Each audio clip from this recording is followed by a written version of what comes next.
Natália e esse é o meu canal. E no vídeo de hoje, a partir de agora, nós só vamos falar de coisa boa. Vou começar a ligar antes que as linhas congestionem. 0800 777 7000. É porque a partir de agora, eu só tenho coisa boa pra falar da minha maternidade até o presente momento. Fora o meu parto e a minha recuperação pós-parto, que foram bem difíceis, eu não tenho mais nada de triste pra poder relatar. Né, filha? E neste vídeo nós falaremos sobre a amamentação, o meu relato, e também vou dar dicas e contar como foi minha preparação, tudo que eu estudei, tudo que eu ouvi falar, tudo que eu fiz, deixei de fazer. Então, roda a vinheta!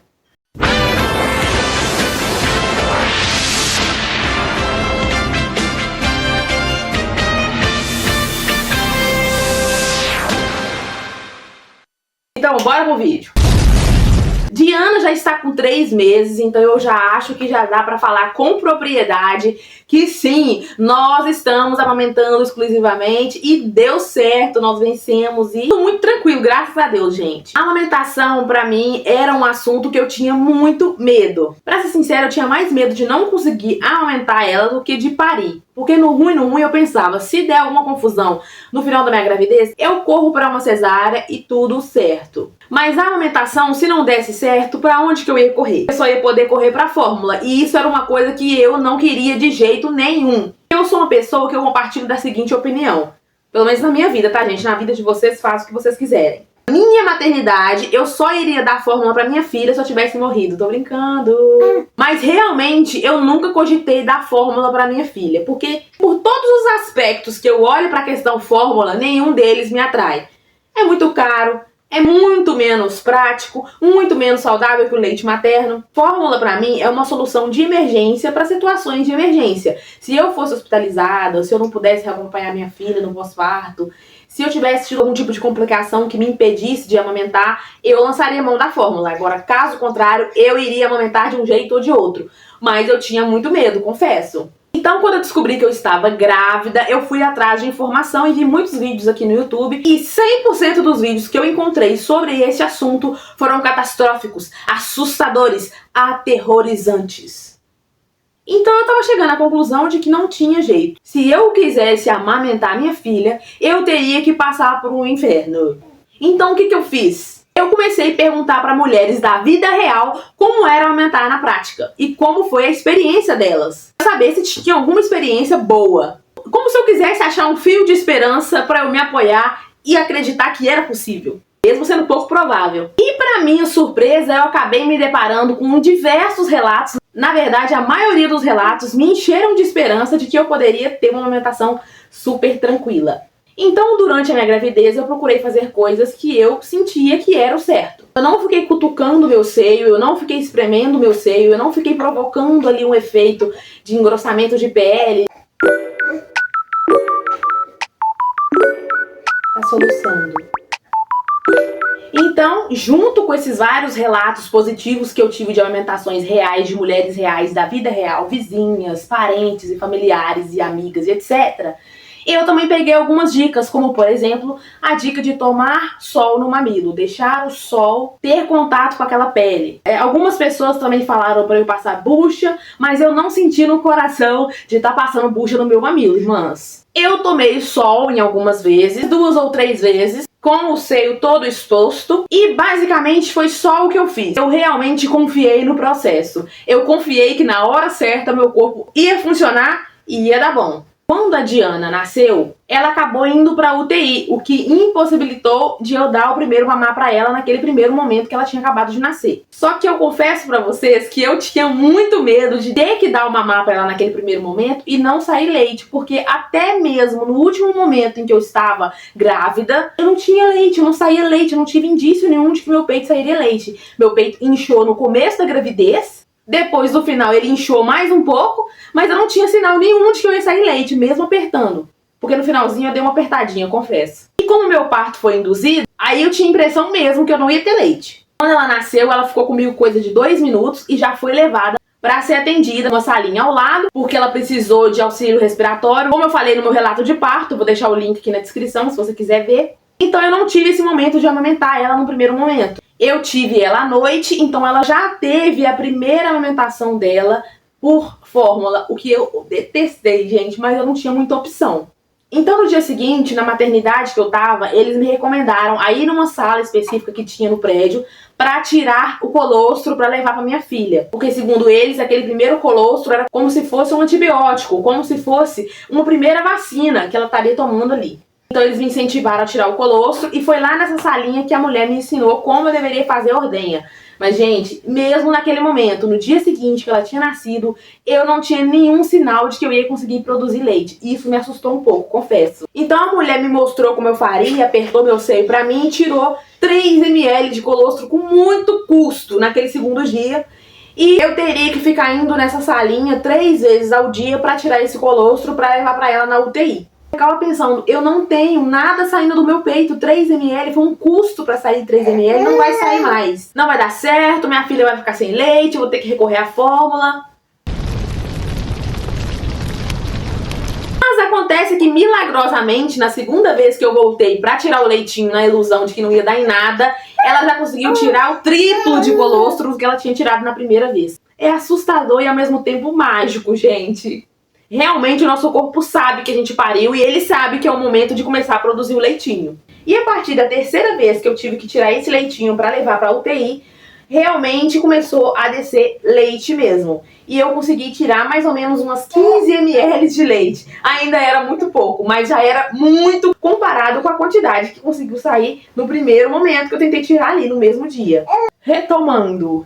Quando ela já estava há um dia no UTI, como ela não teve nenhum tipo de complicação mais profunda, assim, foi só um probleminha respiratório, uma dificuldadezinha para respirar, então eles já me autorizaram a tentar dar de mamar para ela. E esse foi o primeiro momento em que eu dei de mamar pra minha princesa na UTI ainda, gente. Ai, clima tão difícil, né? Porque tinha outros bebezinhos lá no estado tão grave, mas graças a Deus ela não estava grave, então eu coloquei uma cadeirinha ao lado da onde ela estava, lá do bercinho onde ela estava, e eu tive a primeira experiência de dar de mamar pra ela. E foi super tranquilo, gente. Não sei, alguém teve uma primeira experiência de mamada já difícil. Mas a minha primeira experiência foi super tranquila. Eu coloquei ela no meu peito e ela já sugou naturalmente. O bebê já nasce com instinto de sucção.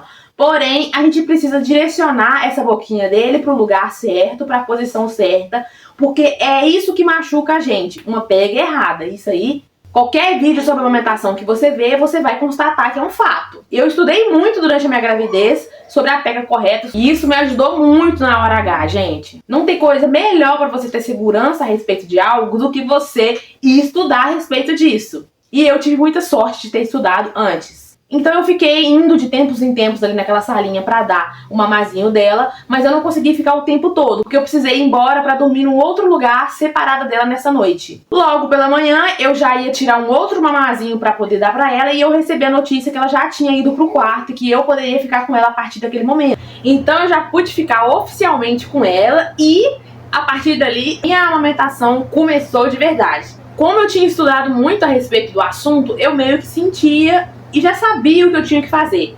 Então foi só colocar em prática tudo que eu tinha estudado. Então eu fui colocando a minha filha nas posições e foi dando muito certo, foi fluindo com muita naturalidade. Até muito mais do que eu esperava, gente. Sinceramente, eu achava que ia ser um filme de terror, mas foi tudo muito lindo. E pra não falar que eu não tive nenhum problema com a amamentação, eu tive um pequeno problema, um incômodozinho ainda na maternidade, uma pequena sensibilidade no biquinho do meu mamilo, que eu nem acho que foi por causa de pega errada, foi realmente sensibilidade normal por aquela parte do meu corpo estar sendo utilizada daquela maneira que nunca tinha sido utilizada antes. Mas lá mesmo na maternidade, eles me deram um chá de calêndula, que chama, que é um chazinho marrom, que é esse aqui que veio nesse potinho, ele tava cheio aqui, só que ele evaporou uma boa parte.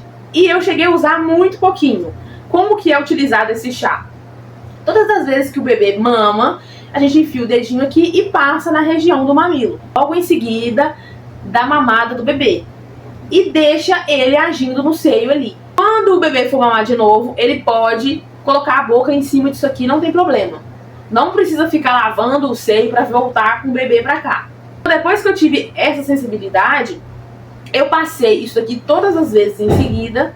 E naturalmente aos poucos eu fui sendo curada. Quando cheguei em casa eu continuei utilizando a calêndula dessa maneira que eu tô te falando e rapidamente curou. O seio ficou totalmente normal, eu não sentia absolutamente nada, nem mesmo sensibilidade com o mamar dela, nada. Era como se nada tivesse acontecendo.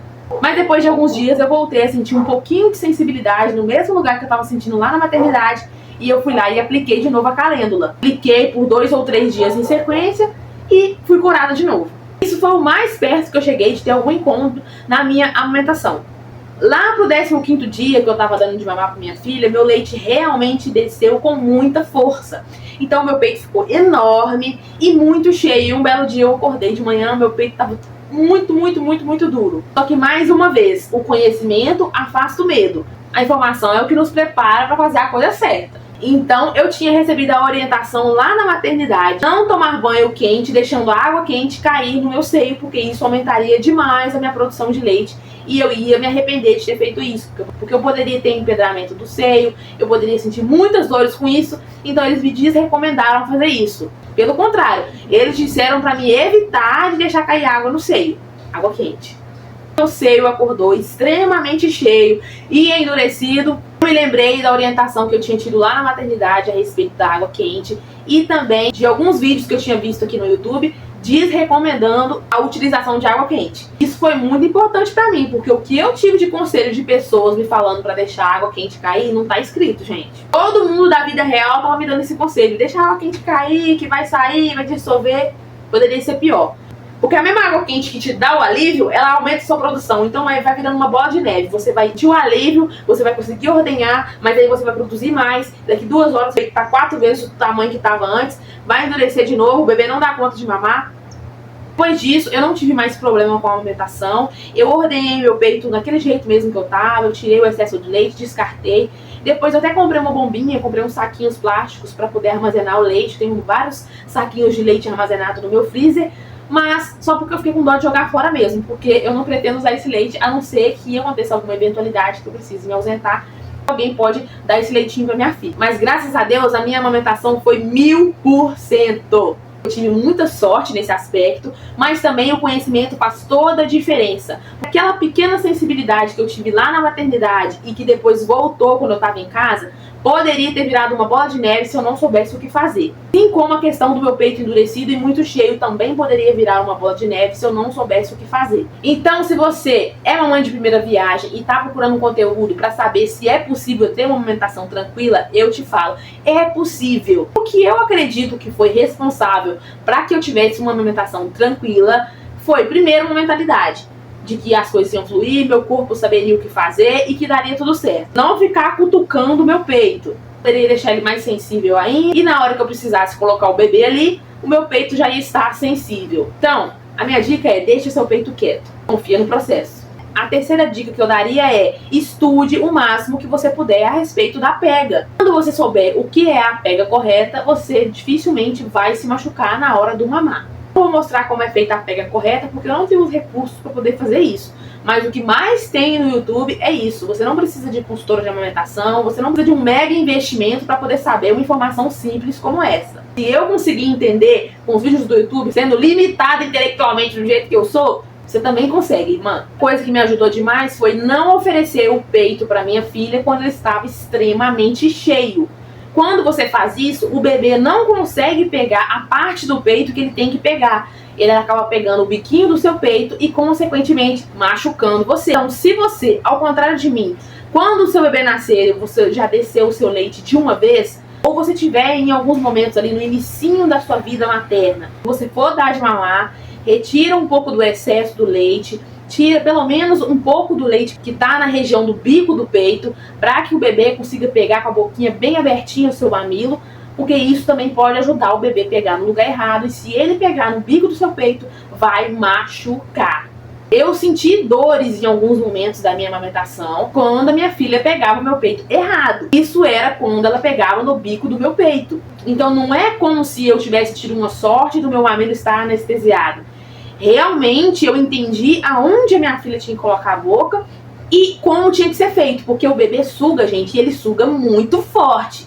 Se ele sugar no lugar errado, vai doer. Essas são as dicas que eu posso dar, que eu apliquei na minha vida. Esse vídeo é para relatar que é possível sim ter uma amamentação totalmente tranquila e sem dor e sem sofrimento, porque eu tive. Se você seguir essas dicas aqui, aplicar na sua vida e der certo, volta aqui para deixar um comentário, para deixar uma esperança no coração das mamães de primeira viagem que nunca ouviram um relato de que é possível ter uma amamentação tranquila. E não esquece de curtir o vídeo e deixar nos comentários a sua experiência, os seus medos, as suas inseguranças. Essas coisas sempre agregam na vida de uma outra pessoa que pode estar passando pela mesma coisa que você. Beijo no seu coração e fica com Deus. Boa sorte!